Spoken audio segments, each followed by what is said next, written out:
Gabbard. If confirmed, you'll be entrusted with our nation's most important secrets. We're all entrusted with that information to serve the American people and to keep our country safe.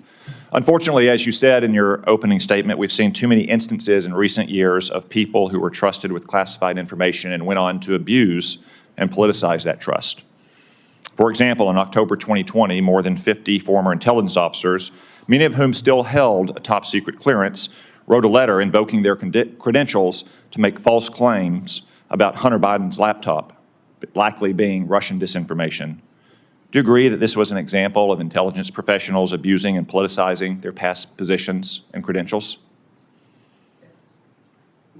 Yes, Mr. Chairman, I do, and it is an example of what needs to end and why the American people elected President Trump to bring about those necessary reforms. Thank you. Will you commit that no one who abuses his past position and credentials in this fashion will hold a security clearance in the future? Yes. Thank you.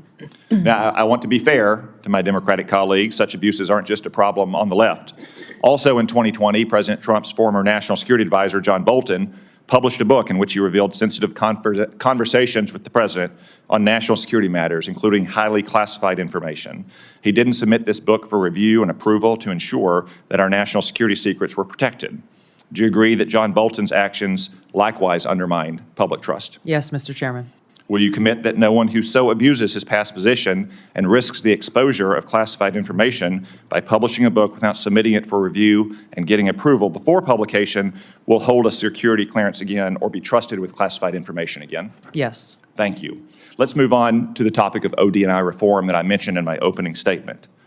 Congress originally envisioned the ODNI to be a small coordinating agency that directs, rather than replicates, the now 18 constituent agencies that make up our intelligence community.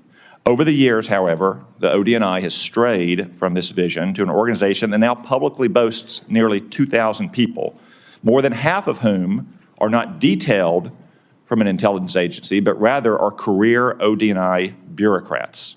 They've even developed centers that are producing their own analysis. Will you commit today to working with this committee to restoring the ODNI to its original size, scope, and function? Yes, Senator, I look forward to working with you and the committee as I, if confirmed, assess the current status of who is working in the ODNI and the function that they fulfill to make sure of its effectiveness and elimination of redundancies and bloating. Thank you. Do you support some of the policy proposals I mentioned in my opening statement about capping the size of the ODNI, eliminating ODNI taxes, returning employees back to their home agencies to do real intelligence work? Yes, Senator, I look forward to working with you as we assess where the ODNI needs to be in order to fulfill its core mission and function. Thank you. And in your preparation for this hearing and this important responsibility, have you developed any thoughts that explains the mission creep and the empire building that we've seen at the ODNI in recent years? Yes, Senator, I've had the opportunity to review the history of the ODNI, to speak to Ambassador Negroponte, the first Director of National Intelligence, as well as others who have served in this position.